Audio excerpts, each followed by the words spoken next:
Aloha. I'm Representative Barbara Marumoto in the House of Representatives. Today we're in the Capitol and we have some guests with us, and we are going to talk about the brown tree snake, which is a menace to Hawaii. My first guest is Christy Martin, and she's with CGAPS, and I will have to ask her to explain what that is. I also have Carol Okada with me, and she's with the State Department of Agriculture. She's the branch manager for the Plant Quarantine Division. But first, Christy, what does CGAPS stand for? It's the Coordinating Group on Alien Pest Species, and we're a voluntary partnership, and we're comprised of one person from each agency, federal and state, as well as nonprofits like Nature Conservancy. And we've come together to try to figure out what the most important things are to do to protect Hawaii, and to make pledges and actually follow through on trying to correct those things to protect Hawaii from invasive species. Well, thank you for what you do. Thank you for all the voluntary organizations, and you're the public information officer for the group. That's right. I get to talk, but I also get to herd cats. Now, tell us about the brown tree snake. Apparently, you've been in Guam, and Yes. you could tell us a little bit about what the snake has done in that island. Yes, well, several of us were able to go to Guam because us in Hawaii, we're not used to snakes, right? We're not used to handling them or anything like that. So we went to Guam to learn how to handle snakes so that we could be a rapid response team for snake sightings. And what I learned is the most amazing story. I had always heard that Guam, when they got snakes, the snakes ate the birds. I wasn't prepared for what that meant, though. The snakes were accidentally transported in probably a cargo ship carrying a decommissioned military base goods through Guam. And they think that maybe one hapai snake, or maybe possibly two, was able to get off the ship on Guam. And from that original introduction in about the 1950s, they reproduced, and within 20 years, they started showing up, and they spread throughout the entire island of Guam, eating birds as they went. Now, in the 1970s, there was a biologist there, Dr. Julie Savage, that said there is a correlation between the disappearance of birds and the disappearance of threatened and endangered bird species and the number of snakes that are showing up. And she was the one that actually proved that the snakes were eating all the birds. My goodness. I also heard about reptiles, those frogs disappearing. There are a number of species that are impacted. You know what? You would think that once the snake populations get high enough and the bird population crashes, that the snake population would also crash. That's not what happened. They started feeding on other things. They switched prey. So instead of eating only birds or rodents, there's very few rodents on the island as well, they started switching and eating things that bred faster. So things that could sustain their population, and this means geckos and skinks, and they've probably managed to take some fruit bats occasionally as well. Mm-hmm. So on Guam, you walk through the forest and it's very obvious that there's no birds. It's very quiet. And the other thing you have to do when you go to Guam is you have to wave a stick in front of you because there's so many spiders and so many other species, insects, that have taken the place of birds. Oh my goodness. In other words, if the bird population dies down, then the insect population will increase. Yes, Mm-hmm. to take up that space. Now, I heard one statistic like 15,000 snakes per square mile. Is that possible? Well, I'll translate it to acres because I think people can perhaps understand it a little bit better. When it was the highest population, there were 40 snakes per acre. We think that today, with the bird population, all this really good energy-rich food is down, there are probably about 20 snakes per acre, which is actually unheard of even in mainland areas. You try and look at rattlesnake densities. It's not that high. This is an unnaturally high population. Interesting. Carol, have you been to Guam? Oh, in November, this past November, we went to Guam to see for ourselves what, not just about the snake, but what they were doing up there to prevent it from getting to other locations such as Hawaii. And they are doing activities, but it's still always a risk to Hawaii because they can't inspect everything. So on our side, we also inspect the arriving aircraft and channel the cargo along with it. But the most important is we have a rapid response set up to go, ready to go if there is a sighting. Well, I'm glad to hear that.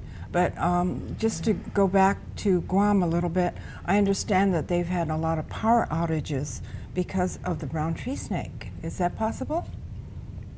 Yeah, they had about 1,200 within like a 20-year period. They're still having a lot, and that's one of the things they were saying. Although the major outages are now contained, they still have the 1 or 2 daily brownouts or a sector of in the neighborhoods out. And so the electric company hires people to try and mitigate that now. So it's still causing problems. So this is a case where the brown tree snake crawls into the transformers above ground? No, they cross the lines. So it is like, you know how in Hawaii over the ridges you see the power lines going over? Well, they're just a good enough distance so that when the snakes, because they're tree snakes, like to go to the next line, they short it. And so we have a lot of valleys, a lot of mountain ridges that it's going over. It's not going to be in the accessible areas that the snakes will be doing it. They're going to love Manoa. They're going to love the ridges between Waianae. So it will cause significant problems if it should get here. Now, Christy, I've heard that brown tree snakes will also eat small pets. Is that correct? Yes, you know, there have been a number of stories where, you know, small kittens, dogs are attacked and consumed. I think probably more horrific, though, is that these snakes are hungry and they're attracted to warm-blooded prey. There's not a whole lot of really good window systems on Guam. I mean, it's still really fairly rural. So we've got documented cases where these snakes will crawl into the houses and go after babies. And we've got photos where this snake is chewing on an infant's arm. The infant's screaming, but the infant can't do anything. The majority of the snake bites on Guam aren't because people are messing with the snakes. It's the snakes that are actively going out looking for food. They'll bite people and send people to the emergency room. I hear that they're mildly poisonous. They are mildly venomous. I think one of the only benefits of this particular snake, as compared to, say, a rattlesnake, is that they've got their venom in their rear fangs, and that means they need to chew on something to be able to inject the venom. Of course, they can do that easily with an infant laying there. So we don't want this menace in Hawaii, and you say there is a rapid response team, but we used to have a dog detection program, and that was discontinued. So, you know, I've got to ask you, Carol, what happened to the dog detection program? Well, back in 2009, the economy crashed, and part of the losses to our program, the first bunch to go was that Detector dog program, even before the rift started. So we lost the whole program. I think at that time was 7 positions.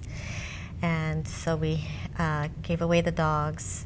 The facilities are still there, but we lost inspectors. We moved them to the other side, the regular inspector pool. Okay. There was federal funding for this in the mid-90s, I understand.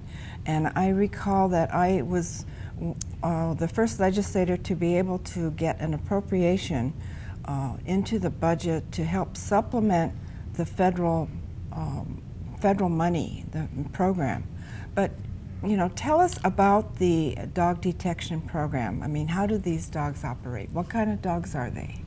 Well, when we did have that program, we primarily used beagles, and that was because they were used much more than for brown tree snakes. They were actually used in our baggage claim areas where the passengers would get their bags and have their hand carry. And we chose that particular breed is because they were not threatening to the passengers or to the families traveling. And they have good noses. They have good noses, so they were trained to sniff on the water. So for the fishes, they were trained to smell on the fruits and vegetables so that we could find the insects on them. They were trained on snakes, and so they were multi-trained.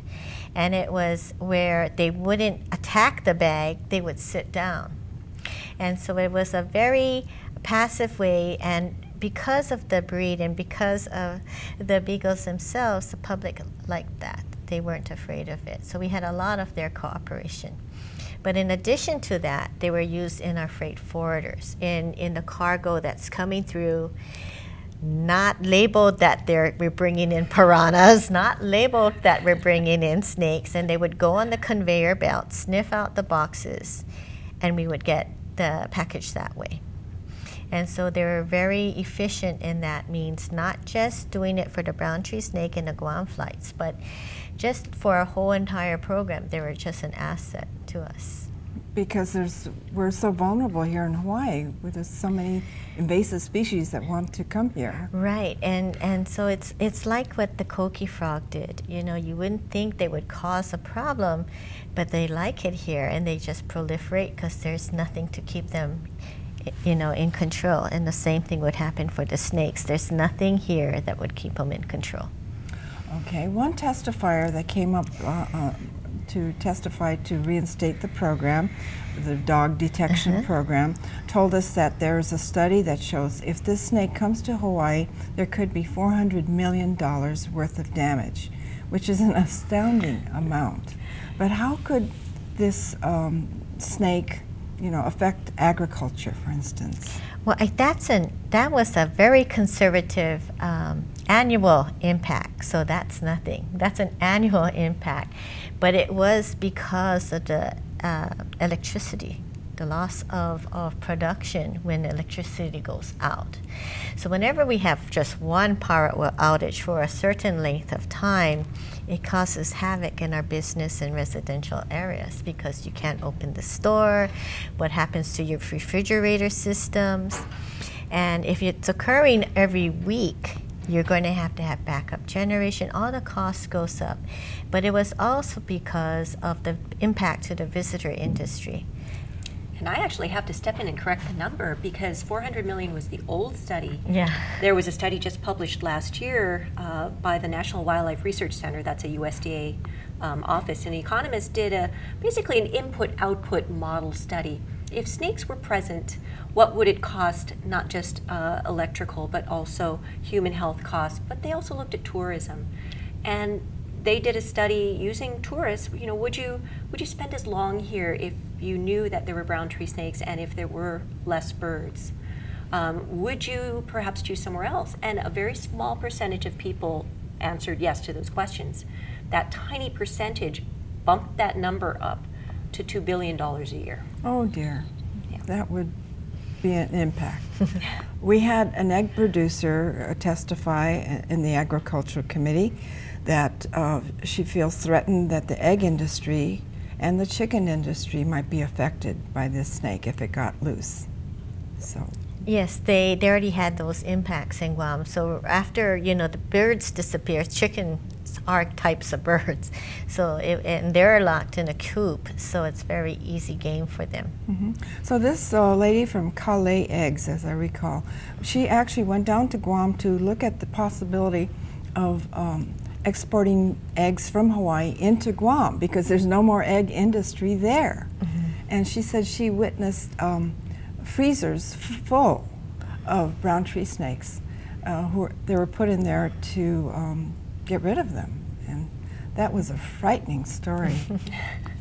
Well, you know, we are trying to start the dog program again. Mm-hmm. So I put in a bill asking for 3 inspector positions for the Department of Agriculture. So mm-hmm. it turns out that you know, the bill passed not not exactly my bill, but the contents of my bill were put into another person's bill. So there was 1 trainer, is my understanding, and 3 inspectors? Yes, inspector handlers. And they'll be utilized half-time on state funds and half-time under our federal grant, which means we could have both brown tree snake coverage and that coverage in the passenger and freight forwarders, which would help us immensely with the amount of illegal movement coming in of animals. prohibited animals. And then if the U.S. builds up the military presence on Guam, we could expect even more flights from that destination. So that's quite a threat to us. So I'm glad that it passed out of committee. It still has to go to another House committee, Finance, and get into the House budget bill and cross over to the Senate, and we'll see what happens over there. So it's kind of unknown. So actually we could use some support.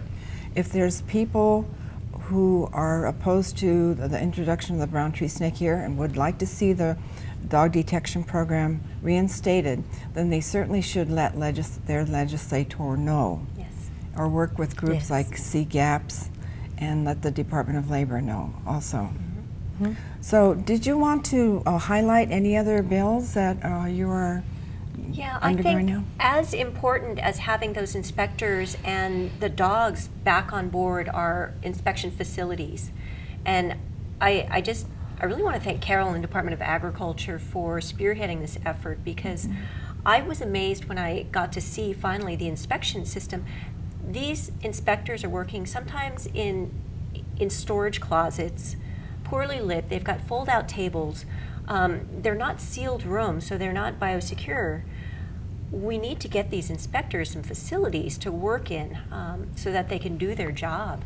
And we had a state-of-the-art facility built in 2007 on Kahului, at Kahului Airport for incoming air goods there. And I just wanted to highlight some numbers. In 6 months in 2010, between July and December 2010, there were 639 pest interceptions at this Kahului facility. There's 14 people there. That's how many they made. There were just 87 at Honolulu. And we get the most of our goods coming through Honolulu. That's right. So it makes the most sense to build this inspection facility at Honolulu, as well as start moving out to the other islands, because we each are starting to get either direct flights or moving things inter-island. It just makes sense to work that way, and there's a bill that does that. It's a capital improvement projects bill utilizing bond funds to total $17 million. So this morning it passed out of the Agriculture Committee of the House. We'll go to the Finance Committee at this time. So we'll see what the fate of that is. That's also very important. And there's another one for inspectors for your department. 28, as I recall. 38, 9 of which is for Maui, because those inspectors are not on stable funding right now. But that would bring us back from one shift that we're doing now back to the 24-hour coverage we used to have. So we shouldn't have people waiting for their goods now that we'll have coverage. Okay. And these are not just for snakes, but what other type of invasive species are you looking for? Well, actually, we clear a lot of different goods. We clear all the microorganisms, which is either for research or use in the medical fields. We clear agricultural products, the fruits, vegetables, produce. We clear fishes, the pets, such as the turtles and everything else. And we also do the live shellfish. And so a lot of these things that people just assume are going through, if you didn't see a disruption to your food menu during the restaurants during the holiday season, we did our job, despite the impact on our inspectors. It was meant to get the product beyond the ports. Well, I'm glad to hear that you're watching out for us. I remember seeing newscasts about Christmas trees, they're shaking them to see if any bugs came out of them. Yeah, we do Christmas trees every year. It's one of the highest risk commodities coming into the state, but there's a huge community demand for them. Everyone wants their Christmas tree. And so we work with Department of Ag in Washington and Oregon and try to minimize that. But there is some problems with some shipments that get past them, and then we have to deal with it over here. And there was one such shipment that was going to a school or a church. I forget which, but it was a last minute order. And so they bypassed. Well, that one container had so much queens, yellow jacket queens, each of which could have started a new population. Oh, and dear. the reason we were so concerned about these yellow jackets, they're not known to occur here, but they tend to like to dwell within our homes, not outside. And so without a winter to bring down the population, they kind of just expand. And so they had that. They had so much slugs, it was so disgusting. But they had all other types of things with it. And you can see what happens when the protocols break down for a last minute, that you still need to do inspection on this side as well. Okay. But they did get their trees. What other invasive species is CGAPS concerned about? I think our top concerns obviously are snakes, not just brown tree snakes. We're really concerned about mosquitoes and any sort of diseases they bring. If we get malaria here, can you imagine what it would do to the tourism industry if everybody had to take the malaria series of pills before coming to Hawaii? Oh dear, perish the thought. So mosquitoes, they bring all sorts of crazy things. And also different types of ants, like red-imported fire ants. They have caused just havoc throughout the southern United States. They're introduced from Brazil. And they tend to form gigantic colonies, and they're very aggressive, not just towards people, but also to livestock, as well as they feed on plants and are able to move other types of insects around. So it would be an impact not just to human health, but also our way of life and our ability to produce our own food. So I think those are probably my top three. How about you? Any others? Well, the other one coming up is we're going to be regulating plants in the myrtle family. It is what we're trying to protect is the Ohia florus, which is a myrtle plant, and our forest is based on that Ohia. So when that plant should fail, the plant should die. You have to understand all the plants and animals that live in those forests also go, and so that's the next one coming up. Oh dear. Yeah. So the actual pest that you're talking about, though, is Ohia rust, and some people call it guava rust, but there's a strain already present in Hawaii, and it caused havoc on a myrtle family plant called rose apple, where that started dying off all over the place. And but we know that there's more strains of that out there, and that we sent some Ohia down to Brazil, where this is, where it's present, to see if Ohia would be killed by any one of the strains. And it turns out, yes, a number of strains would be very harmful to our forest. And so Department of Ag moving forward with rulemaking to restrict myrtle family imports that would carry these rust into the state is just probably one of the biggest issues that we have to deal with. That sounds like we're threatened by a multitude of enemies here. Mrs. Esperance, who has a dog detection program of her own, said dogs can be cross-trained to go after anything with an odor. And so she at one time was pursuing a rosy wolf snail, and she says they could go after coqui frogs as well as brown tree snakes. So the dogs are probably the best way to search out many of these our enemies here. They are indeed very very important members of our team that we miss. Yeah. Did you cite a New Zealand case where a dog found? I did. Yes. You have a fantastic memory. Yes. I went down to, when I first started in CGAPS, I wanted to know more about, how to do it well, and New Zealand does it well. And we went to the postal inspection facility, and there are these detector dogs working there, and so their mail passes through this inspector conveyor belt, and there's a plant inspector there, and they pass the box on. So the box came through the conveyor belt. And there's a dog on the other end. It wasn't a beagle. It was something with longer legs that could jump over the boxes and running on the conveyor belt. And he targets on this box.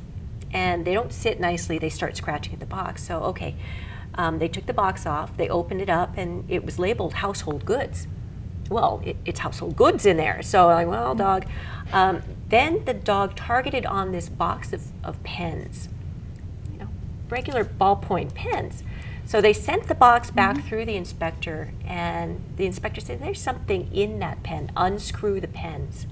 Unscrew the pens, and there's queen bees stuffed inside. Someone was smuggling queen bees, and the dog found it. Oh, my goodness. Terrific. We need dogs. They're smarter than we are, I think. They're certainly better than we are. Well, you mentioned the keyword smuggle. Yes. And apparently people like to smuggle in items in their carry-on or whatever. Do you ever catch any of these people? What do they smuggle in? They smuggle in piranhas, all kinds of goody snakes. And so we're getting a lot of call-ins under amnesty for all these things that have got away. And, you know, it's bringing back the dogs will allow us to do just as what Christy said. They go in and to boxes that are declared as something else, and we find illegal animals in there.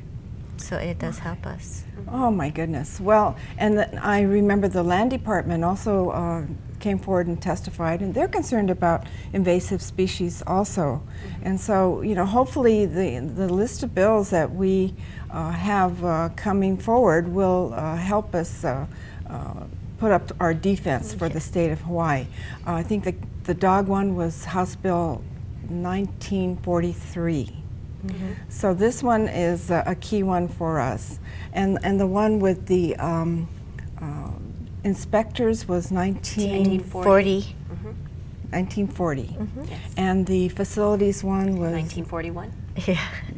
Okay, All in a row. We've got them all covered. Well, we had a real good talk today, and hopefully people will send in letters of support. And we're very happy to be able to explain to you the terrible damage that the brown tree snake could do, other invasive species, and how we could put up our defenses and put up our dukes and fight off these enemies of the state. We appreciate your coming here. Thank you so much. This is Barbara Marumoto saying aloha.